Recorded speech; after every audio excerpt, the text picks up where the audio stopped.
Have you seen the stories about over 20,000 people not having heat in below freezing temperatures in the Moscow region? I'm Dr. K. I'm a political scientist who looks at how information is shared.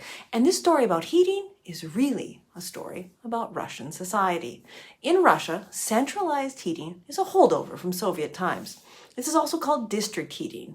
It's a system that distributes heat that's generated in a centralized plant. Systems like this are used in Nordic countries too, and they can be efficient and more sustainable. But that's not the case in Moscow. Moscow region's heating system, one of the world's largest, was part of the large-scale infrastructure projects created in Soviet times. Centralized solutions were common for efficiency and control.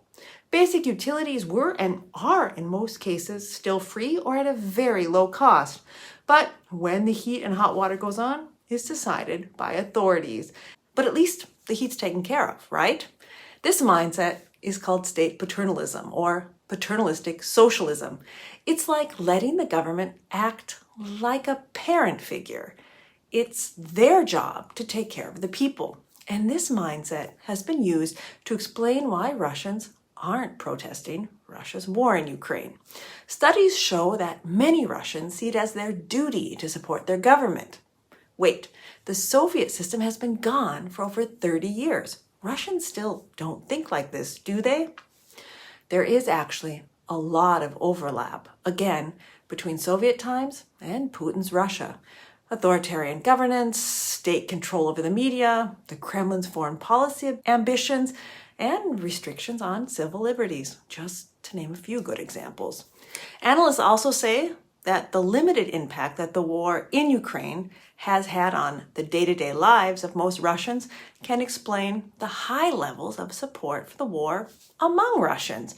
And Putin makes a big effort to keep the war out of people's lives by focusing military recruitment on marginalized communities, using incentives like citizenship to recruit foreigners, and relying on the prison population. Men in Russia's modern urban centers, like Moscow, are being sent to boot camp at below average rates. The Kremlin has learned from the past. In the late 1980s, protests from the family members of the 15,000 soldiers killed in the decade-long Soviet-Afghan war are credited with speeding up the breakup of the Soviet Union. Now, it's estimated that in almost 2 years of Russia's full-scale invasion of Ukraine, there are over 300,000 Russian casualties, but still no noteworthy opposition in Russia. But heating in the Moscow region not working? That affects people's daily lives. The Russian government announced its budget for 2024.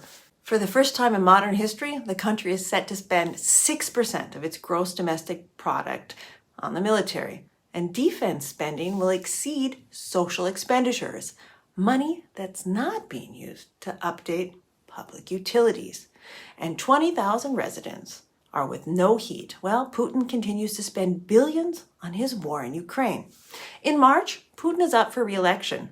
Will this cost him the election? No. People in Russia don't have many choices. 2024 is going to have big elections in Russia, in India, in the EU, and the US. If you want to understand more of what's happening, stay with me. I'm Dr. K.